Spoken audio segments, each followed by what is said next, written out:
नमस्कार साथियों, एससीटी एकेडमी पर आप सभी का स्वागत है। आज हम करेंगे 3 जनवरी 2022 के पेपर 2 का क्वेश्चन का आंसर। तो जो हम 3 जनवरी 2022 का करने वाले हैं, 2 जनवरी को परीक्षा नहीं हुई थी। इससे पहले और भी जितना पेपर 2 का सीडीपी है, हमने सारा उपलब्ध करवा दिया है। अगर आप दूसरे डेट के अभ्यर्थी हैं तो आप जाके हमारे प्ले लिस्ट में देखिए, वहां पर डेट बाय डेट करवाया गया है। 29 और 30 दिसंबर का मेरे पास क्वेश्चन नहीं था तो हमने नहीं करवाया। अगर आप 29 या 30 दिसंबर के अभ्यर्थी है तो आप अपना क्वेश्चन पेपर हमारे साथ शेयर कीजिए, फिर हम उसका डिस्कशन करवा देंगे। आज करवा रहे हैं 3 जनवरी, फिर इसी तरह आगे बढ़ेगा। आगे वाला अभी बाकी है, 4, 5, 6 जनवरी वाला बाकी है। पहले 3 करेंगे, फिर 4 करेंगे। साथ में गणित विज्ञान भी करेंगे। अगर आप चाहते हैं गणित विज्ञान का एक्सप्लेनेशन दे तो आप हमें कमेंट करके बताइएगा। वैसे उम्मीद है कि आज रात से नहीं तो कल से आपको गणित विज्ञान का क्वेश्चन का आंसर मिलना शुरू हो जाएगा, पेपर 2 का भी। अभी हम पेपर 2 सीडीपी का ही करने वाले हैं सिर्फ। तो हम चलते हैं अपने पीडीएफ की तरफ और करते हैं आज के क्वेश्चन का डिस्कशन। तो बढ़ते हैं हम अपने पीडीएफ की ओर, करते हैं आज का डिस्कशन। आ चुके हैं हम अपने पीडीएफ पर और आज करेंगे 3 जनवरी 2022। यहाँ पर देखिए क्लियरली लिखा हुआ है, ये आपका 3 जनवरी 2022 क्लियरली यहाँ पर लिखा हुआ है। तो 3 जनवरी का क्वेश्चन करने वाले हैं। तो 3 जनवरी वाले सारे अभ्यर्थी हमारे साथ जुड़े रहेंगे और इस वीडियो को आप थोड़ा सा शेयर कर दीजिए ताकि और जो भी 3 जनवरी वाले अभ्यर्थी है जिनकी परीक्षा 3 जनवरी को हुई थी, वो सभी अभ्यर्थी जो है यहाँ पर अपना क्वेश्चन का आंसर का मिलान कर सके। पेपर 2 कर रहे हैं हम। यहाँ पर देखो बेटा, पेपर 2 लिखा हुआ है। P2 का मतलब होता है पेपर 2। हम गणित विज्ञान भी करेंगे, घबराना नहीं है, ठीक है। तो चलते हैं हम अपने क्वेश्चन की तरफ और करते हैं आज का क्वेश्चन नंबर 1। क्वेश्चन नंबर 1 कह रहा है, हावर्ड गार्डनर ने सुझाव दिया कि अलग अलग प्रकार की बुद्धियां होती है। निम्नलिखित में से कौन सी बुद्धि हावर्ड गार्डनर द्वारा प्रस्तावित नहीं है? तो इसमें से जो नहीं है वो है ऑप्शन नंबर 2, ठीक है। बाकी सब है, 1 भी है, 3 भी है, 4 भी है। व्यवहारिक बुद्धि के बारे में हावर्ड गार्डनर साहब ने नहीं दिया था कोई जानकारी, इसलिए इसका सही उत्तर होगा ऑप्शन नंबर 2। बढ़ते हैं हम क्वेश्चन नंबर 2 की तरफ। क्वेश्चन नंबर 2 देखिए क्या कह रहा है। क्वेश्चन नंबर 2 यहाँ पर है कि सब अधिगम सबसे अधिक प्रभावशाली और अर्थपूर्ण होगा। कब होगा? यह संदर्भित रूप में हो। मेरे अनुसार से उत्तर यही सही है, बाकी उत्तर गलत है ना। तो सही आंसर होगा ऑप्शन नंबर 1, यह संदर्भित रूप में हो, ठीक है। बाकी गलत है, यहाँ पर बाह्य कारक होगा नहीं, असंबंधित खंड होगा नहीं, अधिगम करदा प्रदर्शन उन्मुखी या अभिमुखी होगा नहीं। आते हैं क्वेश्चन नंबर 3 की तरफ। क्वेश्चन नंबर 3 देखिए क्या कह रहा है। क्वेश्चन नंबर 3 यहाँ पर कह रहा है कि किसी संप्रति को पढ़ाते समय एक अध्यापिका को निम्न में से क्या नहीं करना है? नहीं करने की बात हो रही है यहाँ पर। तो विभिन्न परिघटनाओं के सहसंबंध को रेखांकित किया जा सकता है। रूप को और विभिन्न क्षेत्रों का एक ही क्षेत्र उपयोग, विद्यार्थियों को कार्य कारण संबंधों को तलाशने के लिए कहना, गैर उदाहरणों और अपवादों के सम्मलन का वर्जन। बोल रहा है यहाँ पर इसको छोड़ना है। सही आंसर अगर इसमें से एक को चुनना है, रूपकों का विभिन्न क्षेत्रों व एक ही क्षेत्र उपयोग, ये चीज नहीं करना चाहिए। सही आंसर है ऑप्शन नंबर 2, ठीक है। आते हैं क्वेश्चन नंबर 4 की तरफ, देखते हैं क्वेश्चन नंबर 4। क्वेश्चन नंबर 4 है यहाँ पर, विद्यालयों को निम्न में से सफलता की किस धारणा को चुनौती देना चाहिए? चुनौती नहीं है, चुनौती होगा।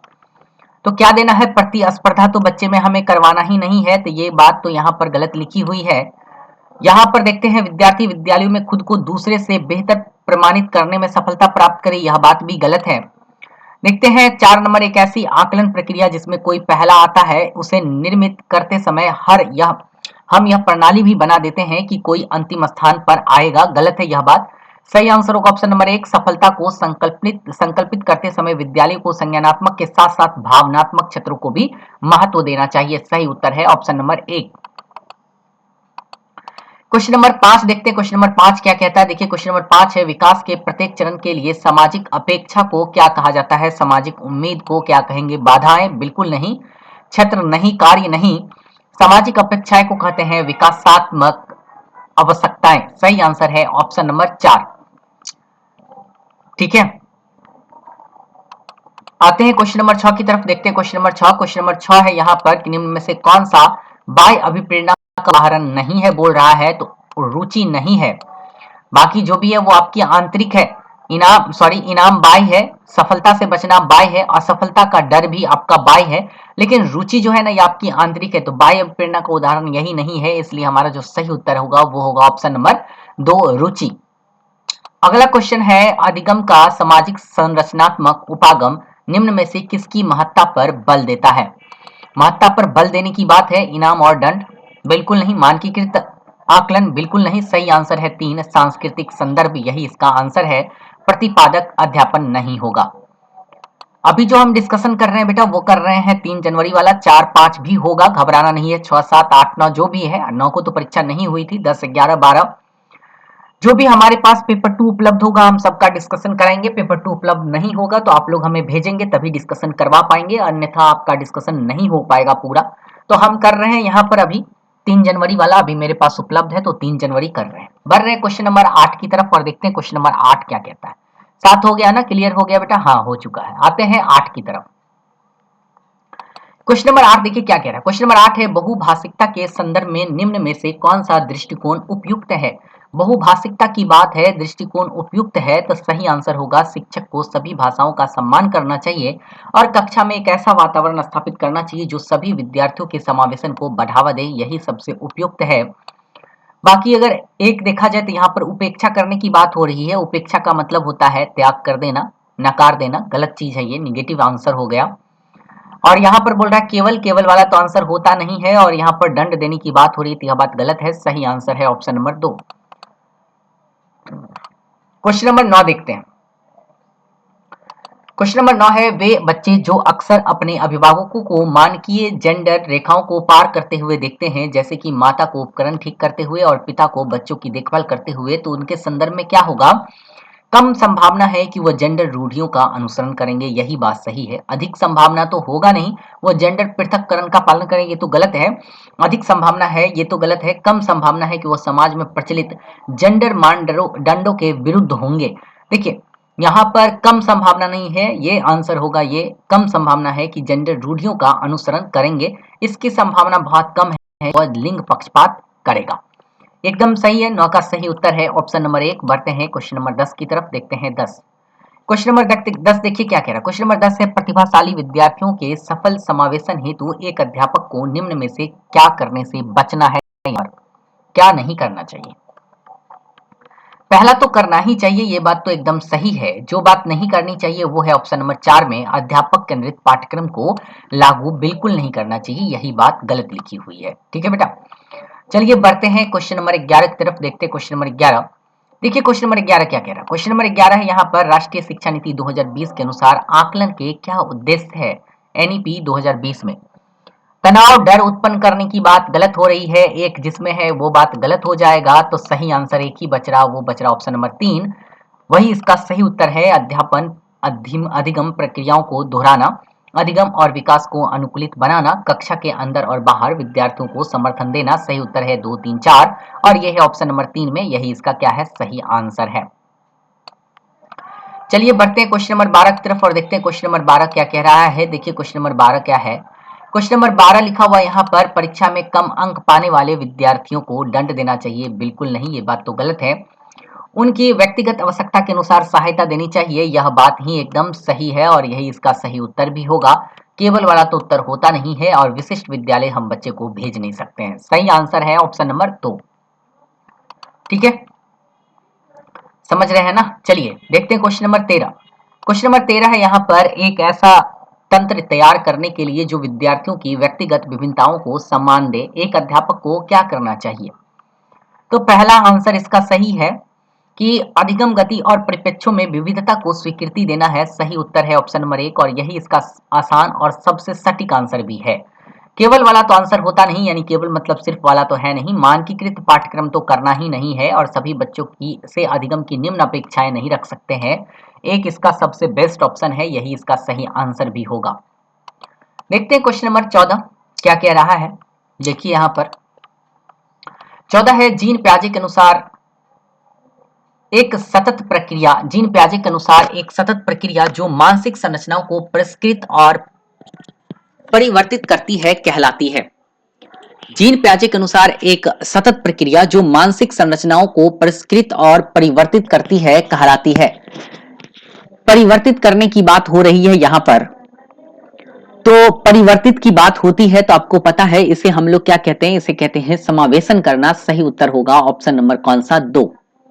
ठीक है, क्लियर हो गया। 14 का सही आंसर है ऑप्शन नंबर 2। बढ़ते हैं क्वेश्चन नंबर 15 देखते हैं। क्वेश्चन नंबर 15 क्या कह रहा है? क्वेश्चन नंबर 15 है, निम्नलिखित में से अधिगम की कौन सी प्रक्रिया या कौन सी तकनीक पर एक अध्यापिका को बल देना चाहिए? रट्टा मारना तो गलत है। उद्दीपक प्रतिक्रिया द्वारा अधिगम देखते हैं, एक आंसर और भी है यहाँ पर। संरचनाबद्ध अन्वेषण की प्रक्रिया द्वारा अधिगम, ये ज्यादा सटीक आंसर है, इसलिए हमारा जो आंसर होगा वो होगा ऑप्शन नंबर 2। 15 का सही उत्तर है ऑप्शन नंबर 2। देखते हैं क्वेश्चन नंबर 16 क्या है। क्वेश्चन नंबर 16 है, विकास। विकास है क्या? शरीर के मध्य से बाहर की दिशा में होता है, ऊपर की ओर होता है, गलत है। और वातावरणीय कारकों से प्रभावित नहीं होता है, यह बात भी गलत है। सही answer option number 1। Option number 1 में लिखा है शरीर के मध्य से बाहर की दिशा में होता है, यही इसका सही आंसर भी है, जिसे हम लोग प्रॉक्सिमो डिस्टल सीक्वेंस कहते हैं, केंद्र से बाहर की ओर की विकास। चलिए बढ़ते हैं क्वेश्चन नंबर 17 की तरफ। क्वेश्चन नंबर 17 देखिए क्या कह रहा है। क्वेश्चन नंबर 17 कह रहा है यहां पर कि संज्ञानात्मक विकास मध्य बाल्यावस्था तक तेजी से विकसित होता है, यह बात सही है, और फिर ठहर जाता है, यह बात गलत है। मानव मध्य बाल्यावस्था के चरण के बाद नई चीजें नहीं सीख सकते, यही भी बात गलत लिखी हुई है। दोनों कथन गलत है, और दोनों कथन जो गलत है वो है ऑप्शन नंबर 2 में, इसलिए 17 का सही आंसर होगा ऑप्शन नंबर 2। बढ़ते हैं क्वेश्चन नंबर 18 की तरफ और देखते हैं क्वेश्चन नंबर 18 क्या कह रहा है। क्वेश्चन नंबर 18 है कि निम्नलिखित में से कौन सा भाव विद्यार्थियों के अधिगम में बाधक रहेगा? तो इसमें जिज्ञासा तो बाधक नहीं होगा, निराशा बाधक हो सकता है, उत्सुकता तो बाधक नहीं होगा, कृतज्ञता तो बाधक नहीं होगा। सही आंसर है निराशा। बच्चे अगर निराश रहेंगे तो उसे जो है कोई भी चीज सीखने में बाधा पहुंचाएगा। सही आंसर है ऑप्शन नंबर 2। क्वेश्चन नंबर 19 देखते हैं क्या कह रहा है। देखिए क्वेश्चन नंबर 19 क्या है। क्वेश्चन नंबर 19 कह रहा है श्रवण बाधिता वाले विद्यार्थियों के समावेशन हेतु एक अध्यापिका को क्या करना है? श्रवण बाधिता कहने का मतलब हुआ कि बच्चे सुन नहीं पा रहे हैं। सांकेतिक भाषा का इस्तेमाल के लिए हतोत्साहित करना तो एकदम गलत है। ठीक है, सहायक तकनीक प्रौद्योगिकी के इस्तेमाल से बचना चाहिए, यह भी बात गलत है। जानकारी प्रक्रमण के लिए अतिरिक्त समय नहीं देना चाहिए, यह बात भी गलत है। उस वक्त बोलने से बचना चाहिए जब विद्यार्थी उसका चेहरा न देख पाए। सही और सटीक आंसर है ऑप्शन नंबर 4, इसलिए 19 का हम टिक करेंगे ऑप्शन नंबर 4। 19 का सही उत्तर है ऑप्शन नंबर 4। क्वेश्चन नंबर 20 देखते हैं कौन सा क्या होगा आंसर। क्वेश्चन नंबर 20 है, निम्न में से कौन सा विकल्प एक प्रगतिशील कक्षा में संरचनात्मक शिक्षण का उदाहरण है? तो यहां पर जो सही उत्तर होगा वो होगा विविध स्पष्टीकरण। सही उत्तर है 20 का ऑप्शन नंबर 2। रटने वाला आंसर है नहीं, पुरस्कार दंड होगा नहीं, बार बार वेधन और अभ्यास होगा नहीं। बेस्ट ऑप्शन है ऑप्शन नंबर 2। सही उत्तर भी 20 का यही होगा। बढ़ते हैं क्वेश्चन नंबर 21 पर और देखते हैं क्वेश्चन नंबर 21। क्वेश्चन नंबर 21 है, जीन पियाजे के संज्ञानात्मक सिद्धांत के अनुसार बच्चे किस अवस्था में वस्तुओं को कहे गए क्रम में लगाने की योग्यता पा लेते हैं? यह होता है मूर्त में। सही आंसर है ऑप्शन नंबर 1 मूर्त। अमूर्त में होता नहीं है, पूर्व में भी नहीं, सांवेदिक पेशीय तो होगा ही नहीं। सही आंसर है ऑप्शन नंबर 1। आते हैं देखते हैं क्वेश्चन नंबर 22 क्या है। क्वेश्चन नंबर 22 देखिए क्या कह रहा है। क्वेश्चन नंबर 22 है, लॉरेंस कोहलबर्ग के सिद्धांत की एक प्रमुख आलोचना क्या है? आलोचना की बात हो रही है यहां पर। एक तो गलत है, उन्होंने बच्चों का कोई अनुसंधान कार्य नहीं किया। ये बात देखिए क्या है, सही है या गलत है। पहले और भी देखते हैं। उनके सिद्धांत में नारी परिप्रेक्ष गौण है, नारी परिप्रेक्ष गौण है। उन्होंने बच्चों के प्रत्येक स्तर पर विशिष्ट प्रतिक्रिया नहीं सुझाई। नारी परिप्रेक्ष गौण है मतलब नारी परिप्रेक्ष के बारे में इन्होंने कुछ बताया ही नहीं है, यही इसकी प्रमुख आलोचना है। सही आंसर मेरे हिसाब से ऑप्शन नंबर 2-3 ही होगा। वैसे इन्होंने बच्चों पर कोई अनुसंधान कार्य नहीं किया। अनुसंधान किया था, इससे जो है बच्चों से प्रश्न पूछे थे और उसके बाद ही इन्होंने उत्तर भी दिया था कि क्या होना चाहिए। नैतिक विकास के सिद्धांत भी बच्चों के अनुसार ही इन्होंने बताया था। हाँ, बच्चे जो है इसका कोई अनुभव नहीं किए थे।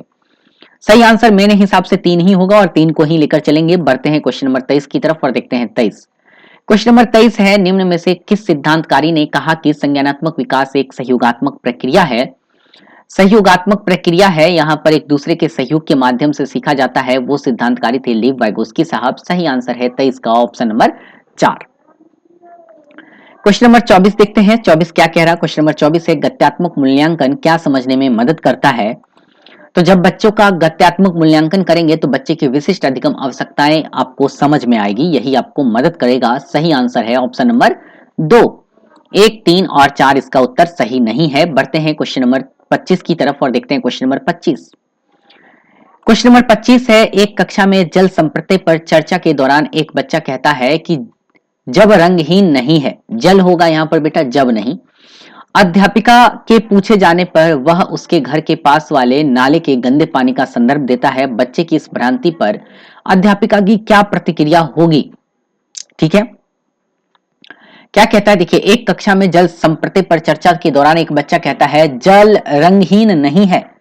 अध्यापिका से पूछे जाने पर वह उनके घर के पास वाले गंदे नाली का क्या देता है, संदर्भ देता है। तो क्या प्रतिक्रिया देना है? इस बात पर बल देना चाहिए कि उसका तर्क निराधार है, यह बात तो गलत है। नकार देना भी गलत है। केवल वाला तो आंसर होगा ही नहीं। सही उत्तर होगा ऑप्शन नंबर 4। इस जवाब को अपना लेना चाहिए और जल के रंगहीन होने का तर्क बताना चाहिए, यह बात एकदम सही है।